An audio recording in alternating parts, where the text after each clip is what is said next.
Hey guys, welcome back to my channel, Rolling on a Budget. It's been a while since I've been on. So today I'm going to be doing a different kind of video. And if you follow me on Instagram, maybe you kind of are aware about what this is. I'm going to be talking about credit card hacking and how I got 8 tickets to Alaska for free, or just taxes at least. But let's get right into this. Okay, so if you follow me on Instagram, you probably know that I posted about my free tickets I got to Alaska. We're going in June, and I kind of want to break it down and show you guys how I received that. So to start with, me and my husband are going together, so we got 2 one-way tickets from Anchorage to Juneau, and I paid $11.20, which is just the taxes on it. So I didn't really actually have to pay anything for it except the tax. 2 one-way tickets from Juneau to Seattle, $11.20. Now, these are all with my Bank of America Alaska card, which I'll talk about here in a second. I did end up buying 2 one-way first class tickets from Seattle to Phoenix. The reason why is I had some extra points, not enough to buy another ticket, but enough to do an upgrade. And I don't think I really use Alaska flying that much. So it would have kind of just sat in my bank of points. So I decided let's just upgrade us to first class for that last round of flight to come home. So we did get 2 one-way first class tickets from Seattle to Phoenix for $11.20. Now the last one I had to get, the cheapest flight was Delta from Phoenix to Anchorage. I don't know why. Alaska, it wasn't really a good price. So I was going to use my Chase Sapphire Preferred points to just buy a random ticket just from any airline from Phoenix to Anchorage. However, Delta's airline credit card is having a pretty good deal right now. There's no starting fee. There is a $99 annual fee after the first year, but your introduction is free. So it kind of made sense in my head to just get this credit card and get the points, and then I can cancel this credit card later on before I have to pay that $100 or $99 fee a year. So I did end up getting a Delta Amex card just for this flight. And I paid $11.20 for 2 one-way tickets from Phoenix to Anchorage. For these 4 flights, 8 tickets are over $2,000, and I paid $44.80 for this. Now, the Bank of America Alaska card, it does have a $75 annual fee, and you do have to pay that for starting the credit card. So I did have to pay $75, but so if we really add up $44, $75, a little over $100 to get $2,000 worth of tickets for free, essentially free, pretty close to free, just the taxes and the one fee, that's well worth it in my eyes. I know some people don't like doing credit cards that you have to pay a fee. I don't either, but if you can justify the fee to what you're actually benefiting from, sometimes it's worth it. Chase Sapphire Preferred card, definitely worth the fee. You get so many bonus points from that, and just like it's a good credit card to have if you're just paying your bills and you want to get some money back. Now, I highly do not recommend you do credit card hacking until you are debt-free, or you are disciplined enough to not go into more debt. I'll show you in a second here just like how much I had to spend on this. I had cash for everything I bought, and I paid off the credit card as I bought stuff. So I did not go into debt to get this $2,000 tickets, okay? So don't do that. But let me show you my credit card tracker, how I kind of break this up. So every time I get a new credit card, as you can see right now, we have 5 between me and my husband. Every time I do one, I make a new spreadsheet and I just put some information in so that way I have some information about this card. So my Alaska Airlines credit card, I had to spend $8,000. Now this one was kind of weird. It was, if you spend $6,000, you receive 40,000 points. If you spend an extra 2,000 within those 3 months, you get another 25,000. So essentially 65,000 points if you spend $8,000. Now, $8,000 sounds like a lot of money, but if you kind of break it down to your monthly bills and then you have like 6 months to do it to get those points, it's actually not that bad. I was thinking I could get all my points by February, but I had some appliances break down that was unexpected, so I had to buy new appliances, which were pretty expensive in the thousands, and we replaced all of our appliances in the kitchen. So it ended up being like I hit that card amount to spend pretty fast, which I wasn't expecting. I had a plan for not doing that, but it worked out. So I hit this credit card pretty fast. I received my 65,000 bonus points. And that's how I got all of these 3 tickets right here. Okay. Now, going to my Delta Amex card. There was no annual fee for starting the card, but next year in November, I will have to pay that fee. So I'll probably cancel the card by then. I only had to spend $2,000, which is pretty easy to hit within 6 months to receive 70,000 points. That $2,000 I was able to hit in a month because I had to buy some more appliances for my house. So it just kind of worked out.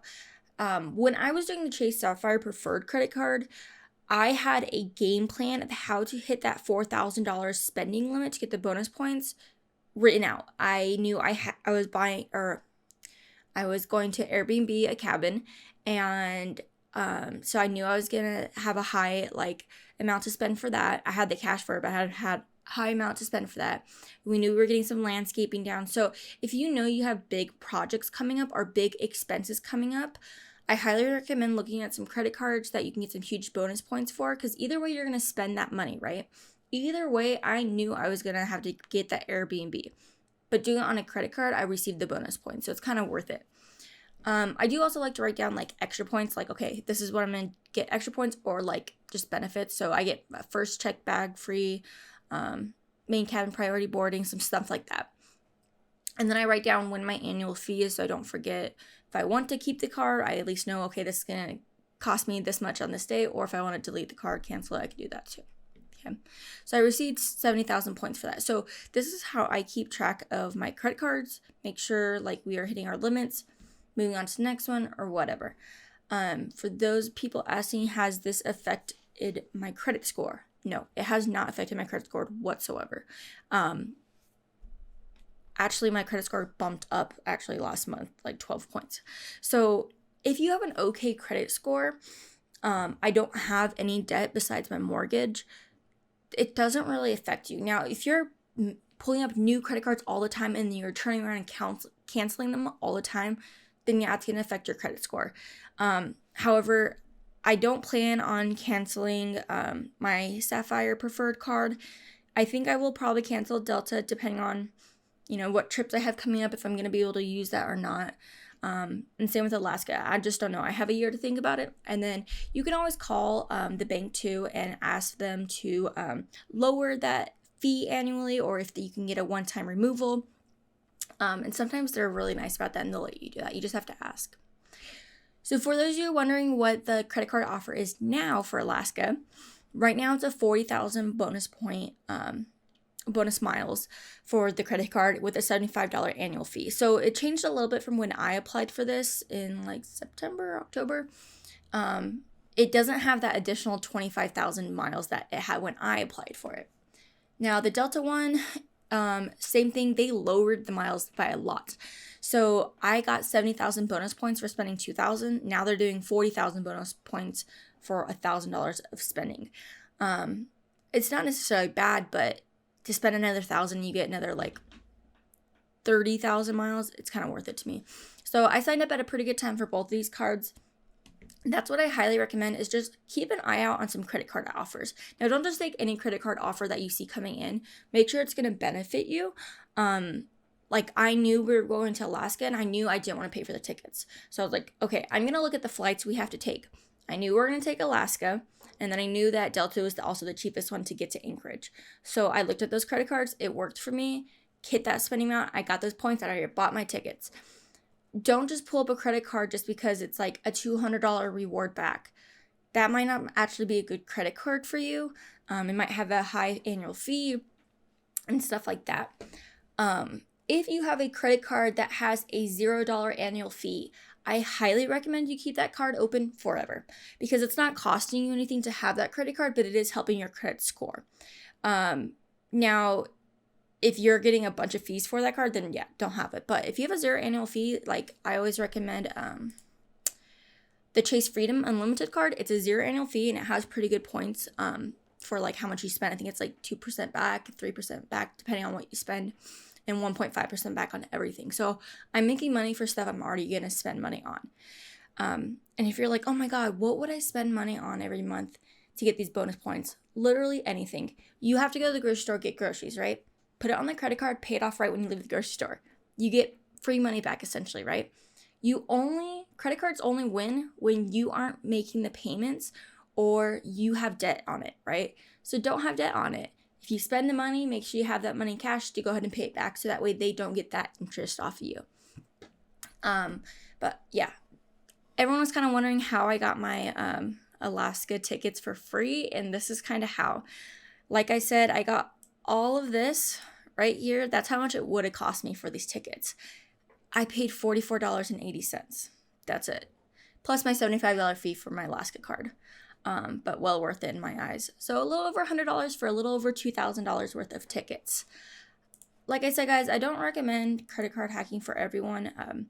I personally started looking into it before I was debt-free, but I told myself I want to become debt-free before I do it. So that way I know I have the discipline to not go back into debt. Because once you're debt-free, it's like a huge thing and you're like, I never want to go back into debt. But when you're still kind of on that path, you're like, I can like take another $200 back up. And so I became debt-free, and then I got into credit card hacking, and I love it.